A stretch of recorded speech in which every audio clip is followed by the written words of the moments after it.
Hello, and welcome to Learning for Wins, a podcast designed to help you learn all about American football. I'm Craig Havens, and with me is Jonathan Almanzar.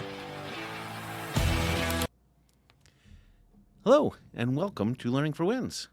Jonathan, wanted to talk to you a little bit about football. Yeah, let's talk. So, American football, a lot different than football, foosball. Right. How'd you get into it? What got you into American football? My dad.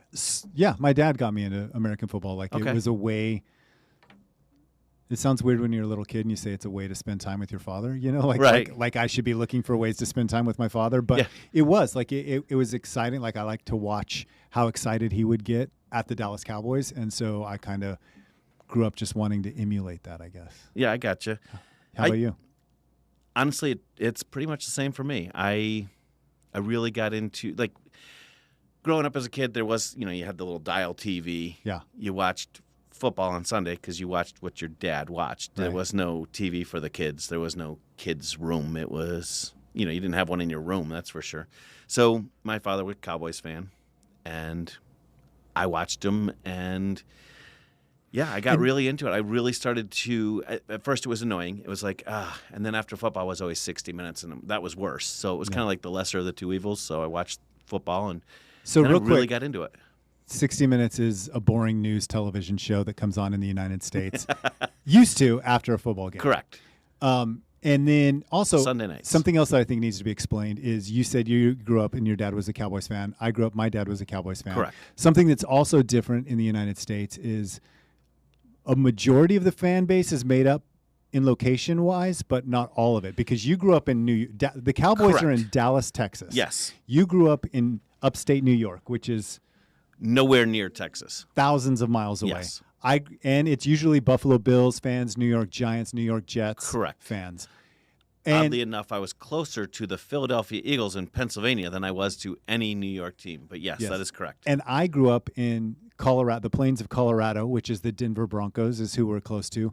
Nowhere near Dallas either, but both of our fathers were Dallas Cowboy fans, and so we became Dallas this Cowboy becomes fans. a podcast on the history. This episode is more of the history of football, which when you look at when we were growing up, which was the 70s, you had, like I said, the dial TV. There was no satellite. There was no – so who was popular, who was winning is who was on TV. So growing up, you're going to be a Cowboy fan, a Pittsburgh Steeler fan, a 49er fan, teams like that Baltimore that were Colts, winning. Right. Teams that were winning at the time, those were the ones that were – Yeah. because there was only nationally broadcast games. Right. It was CBS and NBC, But I nobody believe, at cares the time. about the Right. Fox stations. came along later. Right. No one And- cares. exactly. But like you only had 13 channels. Right. Like, and then you had which was I don't even know what that was for. Yeah. But so when we were growing up, those were the teams that were on, and it made it a little bit easier to become a fan of those teams, which I think is why they're the stronger teams today Yeah. with a fan base. So. Absolutely. And one interesting thing about football, if we're talking about the history of football, is it was created and designed for television.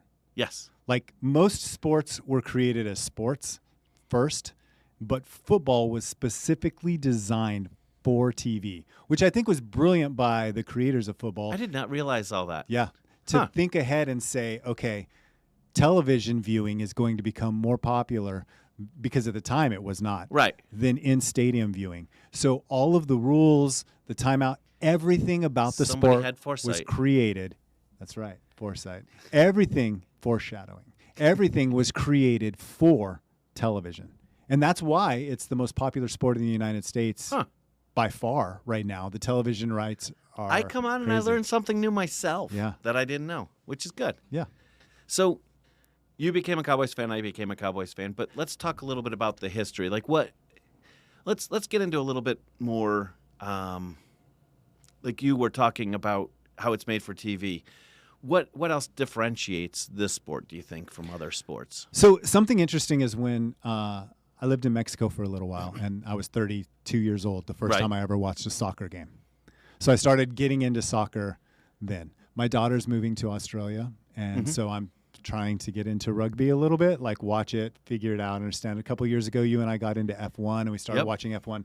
So we've gone through this series of like learning about new sports and trying to figure them out and understand. And they're so hard. Oh, yeah. And I Just think so subjective. the same thing with American football. for those who've never watched American football before, it can become extremely difficult to see because most sports are exactly what you said, completely subjective. They're filled with nuances. In soccer, you can pick up a ball, run with it, throw it inbounds wherever you want to throw it inbounds from. You don't have to be standing like the ball can be moved. Just so much of it is subjective. But football is rigid. It's objective. Right. There are hard and fast rules. There's not nuance inside the rules. Emotion doesn't come into play in interpreting the rules like it does in basketball or soccer or different sports like that. It is specific, it is engineered, it is designed, and the rules are hard and fast, just like a board game. Board games, you don't play a board game with nuance. You play a board game with the rules. And football is very much like that. Would you agree with that? Yeah, I would. There are like, and I think a lot of people like the fact that you can call a penalty and you know it's a penalty. Yeah. And there is still there's some penalties that A little are bit. more subjective. But yes, for the most part, this is a penalty. A strike zone in baseball is what the ump feels like. Right. What the F strike. feels like. Right, Yes. right, exactly. Whereas in football, this is the strike zone. It's, and Yeah. I think some sports are trying to get in that. Like in baseball, they're starting to use a computer Yeah. for the strike zone, which I don't like And in that situation. And in soccer, they're trying to use VAR. Yep. They go to the VAR and it's. But how? Okay, I have a complaint. Okay, all right. Why does VAR we're talking complaints look here. like We're taking cartoons? complaints. Why does it look like a cartoon? Why can't it be real, like look real? But all of a sudden it's green and this little ball thing comes in and you're like, oh yeah, it touched. It didn't touch. This isn't even what just happened. This is just a random thing some guy created on his computer and was like, hey, this is what happened. I think VAR is complete garbage. It's trying to be specific like football. It's trying to capitalize on the hard, fast rules, but it's just garbage. Yeah, and some sports, it's been working for hundreds of years. Let it go. Let's just keep going with it. Roll with it. I like it. Do Let's I go. really think that this solid green bar and this blue ball coming into it is better than having a live picture, like a real time? Our videography is so good right now. You can pause. Yeah. And it zoom in and it's crystal clear. You can see the blades of grass. Yes, you can see that little ladybug that is not even in the screen at the time. Yeah. No, I'm with you. It's so frustrating. But anyway, that's one of the things about football that I really like about football is that it is very objective. There's hard and fast rules. It's a rigid sport. The other thing I like about it, a lot of people are like, oh, you like football because of the violence. Obviously. Like that there's. But it is. I mean, people like boxing because... Right. Not because But- they hug each other at Right. the end. But not just the violence. I think football is one of the only sports that a coach has complete control over the outcome of the game. The coach is in charge. They draw up plays. It is very much a mastermind chess board that they look at. They're setting people in the right thing. Plays and responsibility for each individual on the field, and the coach determines when to use those pieces. There's no other. It's like chess. There's no other sport where you're calling a play every play. Correct. Right. Yes. They're stopping. They run something. They stop. They get together. Reset. They strategize. Both the offense and defense strategize. What do you think he's going to do? I don't know. What do you think he's going to? And they have 24 seconds to make that chess. decision, get it in, and then run Make that it play. happen. Yeah.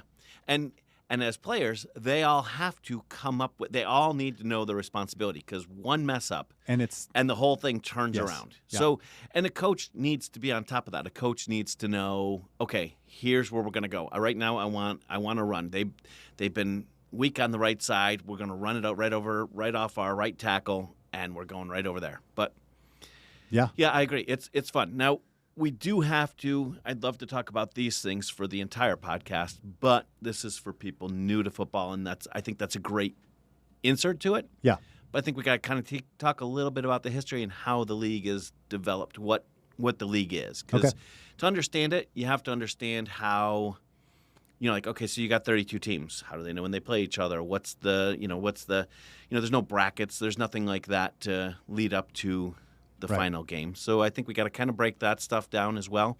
In football, we've got two conferences. We've got you got two conferences, and each conference is broken down into 4 divisions. And I think we need to talk about those things a little bit. Okay. And maybe some of the history with some of the teams that have been there forever, like the Chicago Bears, the Green Bay Packers, things like that. Okay. I think that's something that'll that'll definitely bring us into a little bit more of a We've got 5 minutes.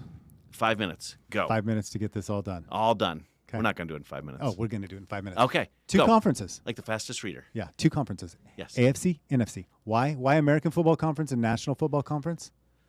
Because those were things that somebody thought was a good idea. There was the AFL and there was the NFL, There we and go. that is why. Okay, so there were 2 competing leagues, the AFL, the junior league, and the NFL, the senior league. Correct. At some point, they merged together and formed one league. So go ahead. Each of those pieces had their own championship game. Yes. In the beginning, back before the merger. So Right. they each had the opportunity to have their own champion. So But who's the champion in the end? And that became it so would, go ahead. well, they tried to do this in soccer recently to create a super league where they took the best teams in all of the European leagues and made one league. That's basically what the AFL NFL merger was like. So now we have an American Football Conference and a National Football Conference, Okay. which is really going to harm when we try to expand worldwide, which the NFL keeps talking about. Correct, because now we are don't they have- getting, are they are we getting gonna have a stuck in the European? AFC? Are they Right. we're They in the can't be- American Football Conference. What are you talking about? So, but maybe they'll use it as, oh, this is American football, so we're playing in the American Football Conference. Okay. So we had the AFC and NFC. The winner of the National Football Conference and the winner of the American Football Conference play in the Super Bowl. That's how the Super Bowl Okay. is decided, correct? Correct. So they basically each conference has its own championship. They have a tournament. Correct. Yeah. Yep. They have their own championship. So you're the NFC champions or you're the AFC champions. But there is no true winner at that point until you have a Super Bowl, which someone had brilliant naming on that one. Let's call it the Super Bowl. Okay. Yeah. So, yeah. And then the divisions, each division. So there are 4 divisions. There's the North, the South, the East, and the West. Ironically, not every team is where they belong. Correct. But That's what I was going to say. So they tried to do it geographically. However, the East has Dallas in it, which is not in the eastern part of the United States. No. It's in the southwest part of the United States. But that's how they tried to set them Correct. up. And this was in the 70s when they did, sort of, in the 70s when they did the geographical alignment, so they didn't have to travel as far, so Right. travel could be easier for them because you So play. you're not going across the country Right. with different time zones and everything else. So every team will play their own division twice. Each team in their division, they'll play twice, once Correct. at home and once on the road. And how many teams per division? 4. Okay. And so they'll play 3 home games and 3 away games against the teams in their division. Then they'll play an AFC. So if it's an NFC team, they'll play an AFC division. They'll play all the teams in that AFC division. Okay. And then they play one NFC, all the teams in the NFC division. And then they play select teams from the rest of the NFC and then one weirdo opposite one just because we added a game. And the extra game is nice because we took out some preseason games. And let's face Yeah. it, we like to watch football. And we did something which is another thing that frustrates me about sometimes European sports. We eliminated ties. You cannot finish 8-8. I like that. That is a big win That is for a me. very American thing. But you is can no- finish 8-1. Yes, you which can, ruins which the is whole stupid, mix. but- yeah, A very American thing is to not have ties. right. But we There do give has to be a an winner. award to everyone though. There has to be a Who winner. played. Yes. So, all right. So, you brought up an interesting question. We expand into Europe. We expand into Mexico. We expand into different places. Where do they play? Do we put them in these, or do we create maybe the big expansion is into Europe now, and then we have a European league, and then how do we? I don't know if there's enough cities over there to support it yet, but at some We point, had- yeah, they had I would the, think. they had the European Football Yeah. League. So, Yeah. but you can put had is the key word. true, and you can maybe mix into some, but then it wouldn't be. Yeah. Maybe it'd be the International Football Right. Conference, the IFL. Yeah. But then you got 3 conferences. Yeah, I think what will probably happen is they'll just mix in. I think that's right. I think a team will move is what I don't think we'll expand and create a new team. I think a team from the U.S. will move somewhere else, and so they'll get stuck in whatever the division that team Jaguars will was in. probably move to London. That's. I mean, they're loved there. Yeah. So. And yeah. I think I also could see at some point them getting rid of the words American Football Conference and National Football Conference Rename 'em. and just have an AFC NFC. Just so Oh, like make it American short. I Express gotcha. has done, and they're Yep. just called Amex. Amex now. Yeah. It's the same kind of thing. Okay. That could work. We should run the league. Oh yeah. Yeah, So- without doubt. I mean, we have 30 seconds left to figure out exactly what else is important in the history of this league. So what else is left in the history of the league? I mean, you had some big name teams. That ironically in this world today, you had the Chicago Bears, the Green Bay Packers, Kansas City used to be the Cowboys, which is another reason that the divisions are different than they used to be. But like some of these teams, Baltimore. yeah, Baltimore, Yeah. they're gone. They move around. So the interesting thing to me, when a team moves, they sometimes take the history with them. But like when Cleveland moved, they moved to Baltimore after Baltimore left and went out to Indianapolis. The history of Cleveland didn't leave because Cleveland still kept their spot as a soon expansion team, but not an expansion. So, but that changes some things too, and it's kind of neat to see how fans react to that stuff. I think another thing I want to mention real quickly about the history and just overall generalization of the league in American football, we use the mascot a lot more than European teams do in soccer, and then obviously F1 does or things like that. Hockey, we use the mascot a lot in the U.S. So it's the Cowboys, it's the used to be Redskins, it's the Commanders, it's whoever it is. We use that name and that mascot to identify the team far more than in any other sport. True. Yeah. And I think that's interesting. And so I think that's the important thing. It's less important the city when they move. It's more important that mascot that goes with it. Okay. I agree with you. So, yeah. So I think that kind of sums up, and we're going to get more into detail on championships and things like that. But all as the we're final breaking points. down, And the important thing about this that people need to understand is there is no order to these. This podcast is going to be, listen, if you kind of understand how the offense works, but you want to understand more about defense, you can just go right to the defense because we're going to break it down by offense, defense, things like that. Yeah. So each one will be labeled properly so people can see exactly what's coming up. And if they don't need a lesson on that, they don't need it. good introduction.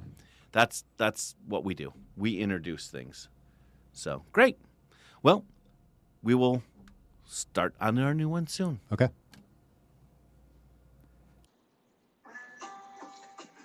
Thank you again for listening to this Four Winds Media podcast. Please stop by our website at Four Winds Media and check out all of our podcasts. They can be listened to wherever you stream your favorite podcasts. If you'd like to share your thoughts, feel free to put your comments down below and like and subscribe to us. We hope to see you here again soon.